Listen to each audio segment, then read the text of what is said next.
సమరం ఎక్స్పర్ట్ల ప్రేక్షకులకి స్వాగతం. మనం హ్యూమన్ రైట్స్ గురించి, అలాగే ప్రాంతీయ సదస్సులు ఎలా పెట్టినారు, అరబ్ దేశాలలో ఉంది, యూరోప్లో ఉంది, అమెరికాలో ఉంది, ఇవన్నీ ఆఫ్రికాలో ఏ రంగం ఉన్నా, ఈ సదస్సులు ఏం పెట్టారు, ఏ రంగం ఉన్నా, ఇవన్నీ మేము తెలుసుకున్నాం. గ్రౌండ్ రియాలిటీ మనం గురించి తెలుసుకుంటాం. హ్యూమన్ రైట్స్ గురించి గ్రౌండ్ రియాలిటీ. ఆయా దేశం ఇంతవరకు మనం ఎంతో హ్యూమన్ రైట్స్ ఎందుకు చెప్పుకుంటే ఇది కావాలి అవి కావాలని చెప్పుకుంటూ వచ్చాం. అసలు హ్యూమన్ రైట్స్ అనే దాని గురించి ఏ రకంగా లెక్క లేకుండా పక్కన పారేసిన దేశాలు, రాచక వ్యవస్థలు, మతపరమైన వ్యవస్థలు హ్యూమన్ రైట్స్ని కాలరాచి పారేస్తున్నాయి ప్రజలకు ఏం లేకుండా. అలాంటి వ్యవస్థలు, అందుకనే హ్యూమన్ రైట్స్ ప్రపంచవ్యాప్తంగా ఉండాలని కోరుకుంటుంటే ప్రపంచంలో అనేక దేశాలు హ్యూమన్ రైట్స్ లేకుండా ఉన్నాయి. అంచేత హ్యూమన్ రైట్స్ గురించి పనిచేసే అవసరం ఎంతైనా ఉంది, అది తెలుసు. ఈ రోజున మనం ఈ బానిస వ్యవస్థ హ్యూమన్ రైట్స్ మాట్లాడుతూ బానిస వ్యవస్థ విషయం కూడా కొన్ని తెలుసుకున్నాం, ఏ రకంగా చేశారని. బానిస వ్యవస్థని నిషేధించే సదస్సు కూడా ఏర్పాటు చేయడం జరిగింది. దాని గురించి మనం ఏంటి విశేషాలు, ఎందుకు పెట్టారు అనేది ఈ ఎపిసోడ్లో తెలుసుకున్నాం. బానిస వ్యవస్థ, బానిసల వ్యాపారం అనేది నిషేధ సదస్సు, దాని అవసరం ఏంటని చేయడం అన్నమాట. కన్వెన్షన్ ఎగ్నిస్ట్ స్లేవరీ, బానిసత్వం గురించి, బానిసలతో వ్యాపారం గురించి, సంతలో పశువులాగానే ఆఫ్రికన్ నిగ్రోలను బహిరంగ మార్కెట్లో విక్రయించడం గురించి ఇంతకు ముందే మనం తెలుసుకున్నాం. జంతువులు అమ్ముతారు, గొర్రెల్ని, మేకల్ని, కోళ్ళని మార్కెట్లో అమ్ముతారు. ఆ రకంగానే మనుషులను అమ్ముతారండి బానిసలు. కనుక నీగ్రోల్ని ఎలా అమ్మారు, బ్లాక్ పీపుల్ ఎలా అమ్మారు, ఆఫ్రికన్ సిన్స్కి ఎలా అమ్మారు. ఇలా కొనుక్కునే వాళ్ళు మనుషులా, వాళ్ళు కూడా మాకు జంతువులా అనిపిస్తుంది. అసలు ఇన్హ్యూమన్గా జరిగింది. సెంచురీస్ టుగెదర్ ఈ రకంగా మరి బానిసల వ్యాపారం జరిగింది. బానిసల్ని గొర్రెల్లాగా, జంతువుల్లాగా కొనుక్కోవడం అమ్మడం. మనుషులు జంతువులా అండి? ఆవుల్ని, గేదెల్ని, ఎడ్లని అమ్ముకున్నట్లు, మేకల్ని, గొర్రెల్ని అమ్ముకున్నట్లు ఎంత హీనాతహీనంగా మనిషిని పట్టించుకోకుండా ఎంత ఘోరంగా జరిగింది బానిస వ్యవస్థ, బానిసల వ్యాపారం. ఈ విషయంలో ఈయన చాలా కృషి చేస్తూ వచ్చింది. అలాగే దాని మీద ఒక సదస్సు ఏం చేశారు అనేది గురించి మనం తెలుసుకున్నాం. ఇవి నిషేధ సదస్సు పెట్టారు కదా. బానిసంత గురించి, బానిసల వ్యాపారం గురించి, సంతలో పశువుల్లాగా ఆఫ్రికన్ నిగ్రోలను బహిరంగ మార్కెట్లో విక్రయించడం గురించి మనం చాలా విషయాలు తెలుసుకుందాం. బానిసలతో వ్యాపారం అంటే లాభార్జనే ధ్యేయంగా బానిసలు అమ్మటం. గొర్రెలు అమ్ముతుంటే, గాడిదలు అమ్ముతుంటే, ఎద్దులను అమ్ముతుంటే లాభం కోసం ఎలా అమ్ముతారో ఈ బానిసలు కూడా అలాగే లాభంగా ఏరుకోవడం. బానిసలు వాడు ఎలా పనికొస్తాడని ఈ రంగం ఇస్తుంటే పశ్చిమ దేశాల్లోనూ, అమెరికాలోను, యూరోపియన్లోను దేశాల్లోనూ చాలా శతాబ్దాల పాటు సంవత్సరాలు కాదు శతాబ్దాల పాటు బానిసలతో వ్యాపారం చట్టబద్ధంగానే కొనసాగిందండి. ఎందుకంటే రాజులు వీళ్ళే కదా పత్తందారులు, భూస్వాములు, క్యాపిటలిస్టులు వాళ్ళే కదా చేస్తుంది. వాళ్ళందరూ చట్టబద్ధంగా చేశారు. అమెరికా స్వతంత్ర ప్రకటన వెలువడిన తర్వాత కూడా మానవకులకు పెద్దపీట వేసిన అమెరికన్ రాజ్యాంగం బానిసలతో వ్యాపారాన్ని రాజ్యాంగబద్ధంగా ఆమోదించింది కూడా. అమెరికాలో మొట్టమొదటి యాక్చువల్గా డెమోక్రసీ వచ్చింది. అలా డెమోక్రసీ వచ్చిన దాంట్లో కూడా బానిసల్ని కొనడం, అమ్మడం అనేది అక్కడ కూడా చట్టబద్ధంగా అంగీకరించడం జరిగింది. ఇంతకంటే ఘోరంగా ఉంటుందండి. ప్రజాస్వామిక దేశంలో కూడా కొన్ని సంవత్సరాల క్రితం బానిసలను అమ్మడం, కొనడం కూడా చట్టబద్ధంగా అంగీకరించడం జరిగింది. ఈ నేపథ్యంలో బానిస వ్యాపార నిషేధ సదస్సుల గురించి మనం కాస్త తెలుసుకుందాం. నిజానికి 1926లోనే నానాజాతి సమితి నేతృత్వంలో బానిసలతో వ్యాపారం నిషేధ సదస్సు జరిగింది. 1926లోనే నానాజాతి సమితి బానిసలతో వ్యాపార నిషేధ చట్టం చేసింది. బానిస వ్యవస్థను, బానిసలతో వ్యాపారాన్ని నిషేధిస్తూ ఆ సదస్సు చేసిన తీర్మానం 1927 మార్చి నెల నుండి అమలులోకి వచ్చింది. అయినా బానిస వ్యాపారం నిరాఘాటంగా కొనసాగుతూనే ఉంది. చూడండి, ఏలా మంచిగా ప్రజల్లో రావాలి, పెద్ద వాళ్ళ మార్పు, లీడర్స్లో మార్పు రావాలి. లేకపోతే ఎన్ని చట్టాలు చేసినా, ఎన్ని సదస్సులు పెట్టినా, ఎన్ని డిక్లరేషన్ చేసినా బూడిదలు పోసిన పన్నీరే. ప్రజల మనస్తత్వంలో మార్పు రావాలి, పాలకుల్లో మార్పు రావాలి. అంచేత నానాజాతి సమితి చేసినప్పుడు కూడా ఇది జరగలేదు. ఇంతలో రెండో ప్రపంచ యుద్ధం వచ్చింది. యుద్ధానంతరం నానాజాతి సమితి స్థానంలో ఐక్యరాజ్య సమితి ఏర్పడింది.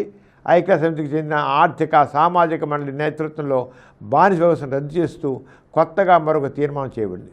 బానిస వ్యవస్థ అనేది మానవ హక్కుల ఉల్లంఘన కిందే వస్తుందని ఆ తీర్మానం పేర్కొంది. ఆ తీర్మానం బానిస వ్యవస్థను నిషేధిస్తూనే ప్రజా సంక్షేమ కార్యక్రమాల్లో భాగంగా బలవంతం శ్రమను కొన్ని షరతులతో ఆమోదించింది. అక్కడ కూడా మంచి చేశారన్నమాట. అంచేత ఈ రంగా చేయడం జరిగింది. చివరికి ఎట్లయినా చాలా వరకు బానిస వ్యవస్థని నిర్మూలించాలనే చేయడం జరిగిందన్నమాట. అది సదస్సు. ఇక శరణార్థులపై సమస్య, శరణార్థుల సమస్యలపై సదస్సు కూడా ఏర్పడిందండి. The convention refugees, convention refugees అంటే మన ప్రపంచంలో ఎన్ని రకాల తీవ్రమైనటువంటి సమస్యలు ఉన్నాయి, దాని గురించి యుఎన్ఓ రకరకాల ప్రాంతాల్లో ఎన్ని రకాల సదస్సులు ఏర్పాటు చేసింది, ఎన్ని రకాలుగా ఆలోచన వాళ్ళ ప్రాంతాల ఆఫ్రికన్ సమస్యల గురించి మాట్లాడడానికి, యూరోపియన్స్ గురించి మాట్లాడడానికి, అరబ్ దేశాల గురించి మాట్లాడడానికి, వాళ్ళ నిర్ణయాలు ప్రకటించడానికి యుఎన్ఓ చాలా సేకరించింది. అలాగే బానిస వ్యవస్థ మీద చేసింది. ఇప్పుడు అలాగే శరణార్థులు రిఫ్యూజీస్ వాడి గురించి కూడా ఒక సదస్సు సెపరేట్గా. ఈ మధ్యకాలంలో శరణార్థుల సమస్య ఒక అంతర్జాతీయ మానవ హక్కుల ఉల్లంఘన సమస్యగా, సంక్లిష్టమైన సమస్యగా అత్యంత ప్రాధాన్యతను సంతరించుకుంది. ఈ శరణార్థుల సమస్యలు సమస్య ఎక్కువ. ప్రత్యేకించి మొదటి ప్రపంచ యుద్ధం తర్వాత ఈ శరణార్థుల సమస్య మరింత తీవ్ర రూపం దాల్చింది. ఒక దేశానికి చెందిన ప్రజలు వేరు లక్షల సంఖ్యలో ఆ దేశాన్ని వదిలి మరొక దేశంలో అక్రమంగా ప్రవేశించి తలదాచుకోవడమే శరణార్థుల సమస్య. తెలుసుకుని ఇంకా డీటెయిల్ తెలుసుకుని ఎలా ఉంటుందో. ఆ విధంగా ఒక దేశ ప్రజలు మరో దేశంలో అక్రమంగా ప్రవేశించడానికి అనేక కాండాలు ఉంటాయి. కరువు కాటకాల వంటి ప్రకృతి విపత్తుల నుండి రక్షింపబడడానికి ఒక దేశానికి వెళ్ళిపోవడం, అంతర్యుద్ధాలు, శృతి మించిన జాతీయవాదం ఈ రంగైనోళ్ళు. ఉదాహరణకు కరువు కాటకాలకు నిలయమైన ఆఫ్రికాలోని వివిధ దేశాల నుండి లక్షల సంఖ్యలో ఆఫ్రికన్లు చిన్న చిన్న పడవల ద్వారా యూరోపియన్ దేశాలు ప్రవేశించి శరణార్థులుగా బతుకుతున్నారు. ఆఫ్రికాలో తిండి లేదు, కరువు, దారిద్ర్యం, అంటువ్యాధులు, వాళ్ళ చోట్ల వాళ్ళందరూ ఆ దేశాలు విదేశేసి అక్రమంగా ఇతర దేశాలు యూరోపియన్ కంట్రోల్ చేయరు, పడవల మీద వెళ్ళిపోయి అక్కడ బతకడానికి లేదు. ఎక్కడ చేసే బతుకుంటే బలుసాకి తినొచ్చినట్లుగా ఇంకో దేశాలకు వెళ్ళిపోయారు. యూదు జాతీయవాద దురహంకారానికి బలైన లక్షలాది పాలిస్తానీయులు సిరియా, లెబనాన్ తదితర దేశాల్లో శరణార్థి శిబిరాల్లో తలదాచుకుంటున్నారు. యూదు జాతీయవాదం ఉంది కదా, ఆ యూదు జాతీయవాదానికి దురహంకారానికి బలైన లక్షలాది మంది పాలస్తీనులు ఇప్పుడు ఈ రోజుకి పాలస్తీనుల మీద ఎలాంటి దాడులు జరుగుతాయో చూస్తాం మనం. సిరియా, లెబనాన్ దేశాల్లో వాళ్ళు తలదాచుకుంటారు. సిరియా అంతర్యుద్ధం కారణంగా అనేక వేల మంది సిరియన్లు పొరుగు దేశాలకు వలసపోతున్నారు. మయన్మార్ పాలకుల వివక్షతను, హత్యాకాండను భరించలేక ఎంతోమంది రోహింగ్యా ముస్లింలు అక్రమంగా మన దేశంలో ప్రవేశిస్తున్నారు. బర్మాలో ఈ మయన్మార్ అంటాం, ఆ మయన్మార్లో అక్కడ రోహింగ్యా వాళ్ళు ముస్లిం మీద అక్రమంగా వాళ్ళ మీద ఆ హింసాకాండకి, దౌర్జన్యానికి అక్కడి నుంచి తప్పించుకొచ్చి లక్షల మంది భారతదేశంకి వచ్చేస్తున్నారు. చూడండి ఎలాంటివి ఉన్నాయో, ఏ రంగా ఉన్నాయో. శరణార్థుల సమస్యకు సంబంధించి ఇవి కొన్ని ఉదాహరణలు మాత్రం, ఇలాగే ఎన్నో ఉన్నాయి. ఇవి కొన్ని ఉదాహరణలు మనం చెప్పుకున్నాం. శరణార్థుల సమస్యలో మానవతావాదం ఉంది. మానవతావాదం కదా.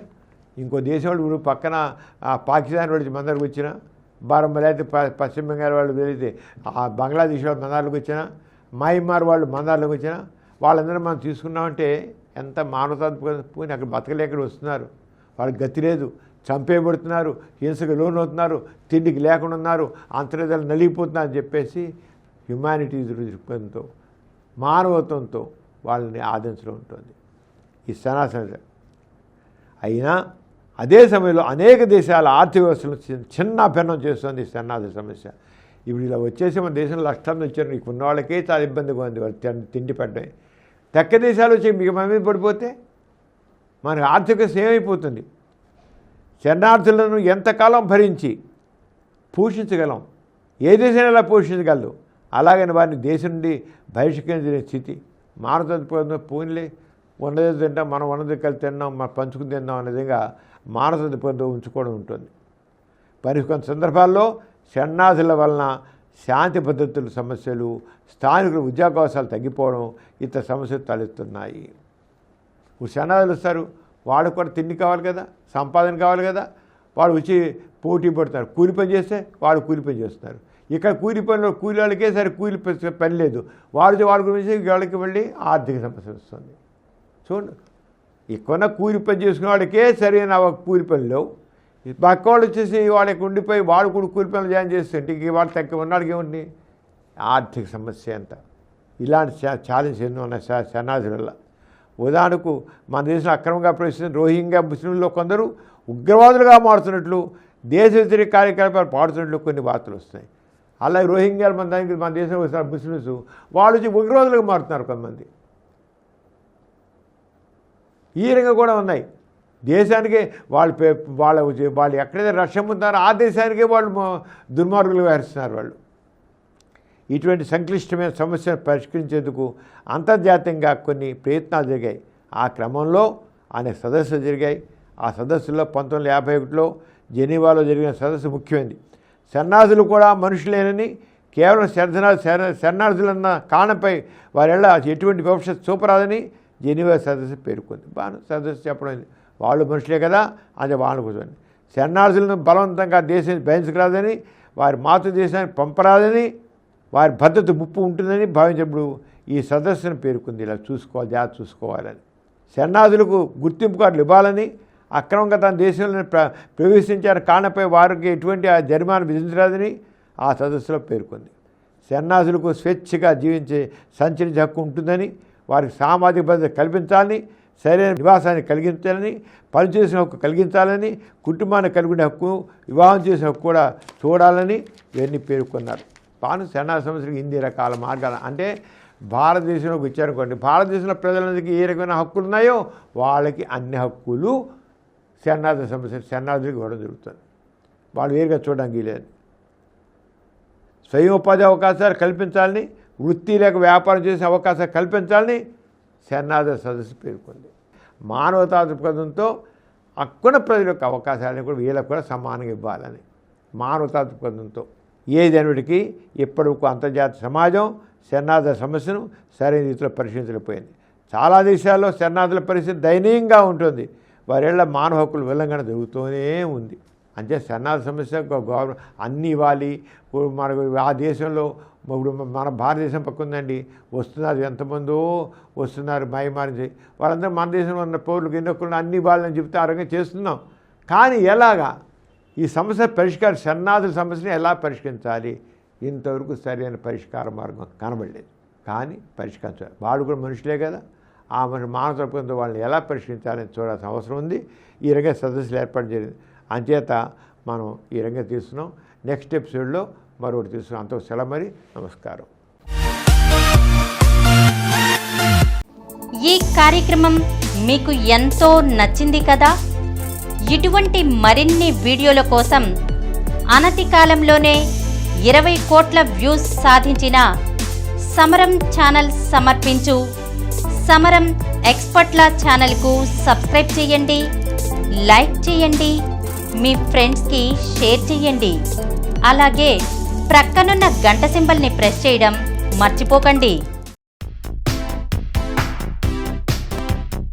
Please download Samaram Channels app from Google Play Store and watch your favorite channels. Click the bell icon and subscribe to the channels.